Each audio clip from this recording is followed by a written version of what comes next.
Hello, Saratoga and beyond. Dan DeFedericis from Saratoga Report, and I'm here with someone that has been with us before. This is not his first rodeo, and it's not his first flea market. Jim O'Connell from the Malta Flea Market at the Malta Drive-In, located at the Malta Drive-In. Jim, it's been a little bit since we've spoken last. How are things going? Things are going great, Dan. We had a great show on May 21st. It was our first show of the year, and we had 90 vendors and over 1,200 cars came through for the day. So very successful first show. And even with 1,200 cars, you've got it situated there that it's still pretty convenient to get in and out with ample off-street parking, right? Yes, there's a 20-acre property there at the Malta Drive-In, and so what I like about it is that nobody has to park on a street or a side street and walk a long distance. Everything is contained within the grounds of the drive-in, which is great. And we park everybody right there, and we have one road in, one road out, so it's people are easy. It's easy to maneuver around. Yeah, and you in my conversations with you, we've had a number. You kind of envision this as something that was really good for vendors and really good for the buyers, the customers coming in there. You didn't lean so hard one way or the other. It's a good situation for both entities, right? Absolutely. I come from the background as a vendor myself. Have been doing shows around the Northeast for 25 plus years. So when I set up the flea market, my idea was let's make it as economical, I guess, and as efficient for the vendors and also for the people who are coming to the event. So we do pre-registration so people who are vendors don't have to wait in line for hours to get in and find the prime spots. So everything is pre-registered, easy to register online or by phone. And then once they get there, I give them plenty of room to set up.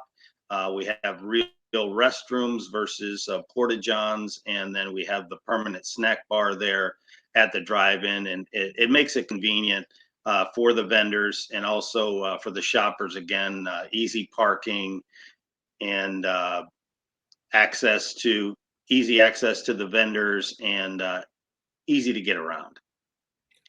You being a veteran of this world, it sounds like you've been in plenty of flea markets where they didn't have, they did have the porta johns, nowhere to wash your hands, not the best food options. But the Malta flea market, because you're on the drive-in location, you're saying you've got all the facilities you need there, including the hot food and so forth.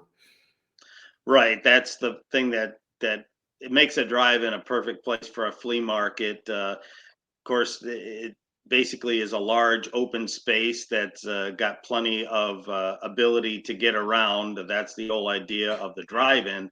So it just seemed to work perfectly for a flea market. And so far, we've been there for 5 years since 2018, and we've been building every season. And this one seems to be going well right off the bat. Okay, and you've got one in just over a week now, Saturday, June 17th, correct? Yes, we're there on Saturday, June 17th. We start at 7:30 and we wrap things up around 3 o'clock, 3:30, and we're right off Route 9, so it's easy to get in, easy to get out. Plus, I have about 13 road signs I put out that kind of guide people to the over to the drive-in. Okay, yeah, and you've got some future ones. I got them listed on the screen here: July 15th, August 19th, September 9th, and October 7th. That's it. Yeah, we go once a month, and we try to, as we get later in the season, because it stays dark little bit longer. We start a little bit later. Instead of 7:30 in August, we start August, September, and October. We start at 8 o'clock. Okay, and there's still you have availability, as I understand it, and there's still time for vendors to get into this June 17th flea market. Is that correct? That's correct. We have room again. I mentioned for about 90 vendors. We're about half full at this point, but we do tend to get a lot of people coming in at the last minute to register because they check the weather, they check their schedule to see if it's going to work out for them, and then usually over the last week or 3 or 4 days before that last show, I get quite a few inquiries about vendors who'd like to come in. Do you get some people that are sort of on the edge? They've got a product to sell or they've got items to sell, but they're rookies at this, maybe a little intimidated, and they call you with some questions and they need some encouragement or they need to be reassured that it's very doable.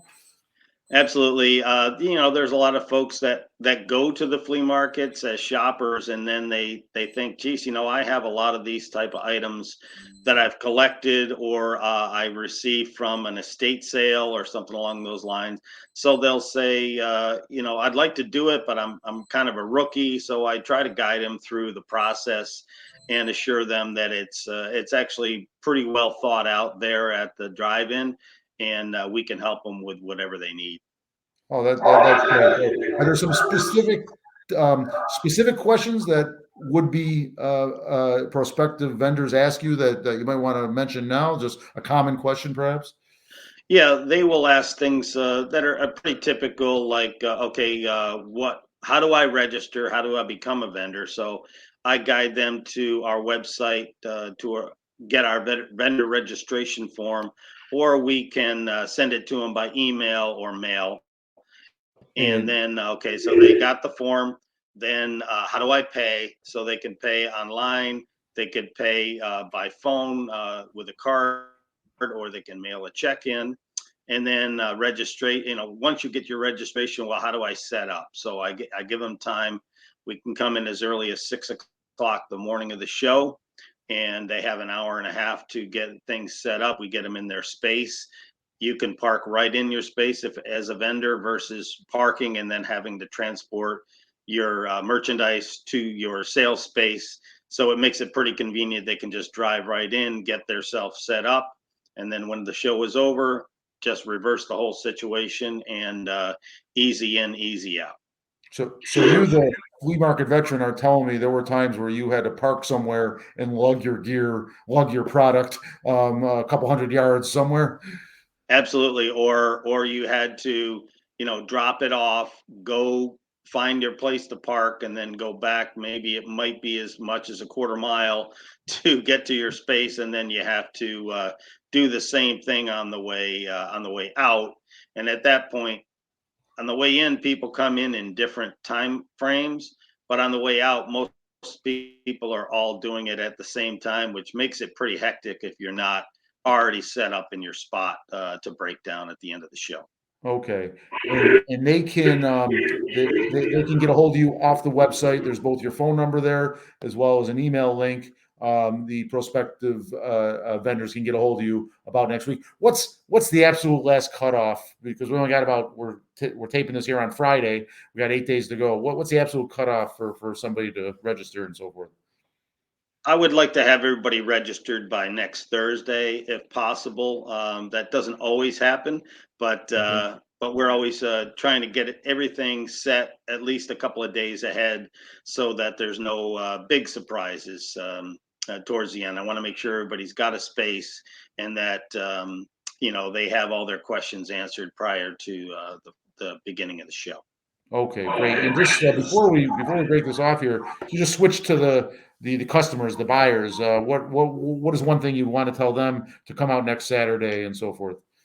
One of the things that a lot of potential buyers ask is, well, it says flea market. What does that mean?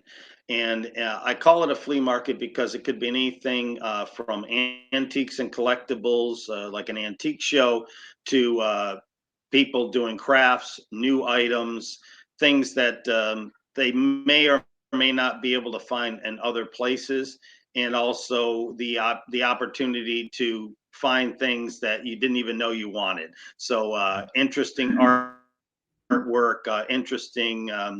Just interesting items that you don't typically find, at a garage sale or at the Walmart outlet, say. Sure. Does it have any sort of fun fun element to it, and that some people are selling food of different varieties? We try to. The only food that we have that's available for sale, or that we allow the vendors to sell, is food that is prepackaged and wouldn't necessarily be eaten there at the event. The snack bar itself is kind of our food source, I guess, for the day for people who are hungry that day. But we also have folks that sell pies and cakes, other baked goods, other items that you would that are be packaged up and brought home to eat when you're home and away from the flea market. Great. Before we break off, what's the most interesting or the most unusual item you have that a vendor's selling? Is there someone selling, old comic book books? I'll go, that's not so unusual. Is there something that really makes you say, wow, that's different? We do have one vendor. They make really interesting things out of old pails and buckets. So you'll see and license plates. Believe it or not, they'll make birdhouses out of license plates from all different states. And they also and with the pails, they'll cut them out and have them look like jack-o'-lanterns or flowers or things like that. And then the light shines through, and it makes a really fun decorator piece, and they do That's, quite well at the shows. he sounds like, he's really an artist, right? I would say that Absolutely, person. they've been coming. They've been coming to the shows and doing the show since I started back in 2018, and every show their booth is always very crowded with folks looking for interesting things that they sell. Great. Folks, on the screen, maltaflea@gmail.com, or the phone number to get a hold of Jim if you'd like to be a vendor. If you're a buyer and you had a question or something, he's very responsive, very quick to get back to you. Jim, thanks for joining us. Good luck next week. I didn't make your first one. I'm hoping to make this next one. And like you said, I'm probably going to end up buying some things that I didn't realize I'd be interested in. So excellent. Thanks for joining us. Thanks a lot, Dan. Take care.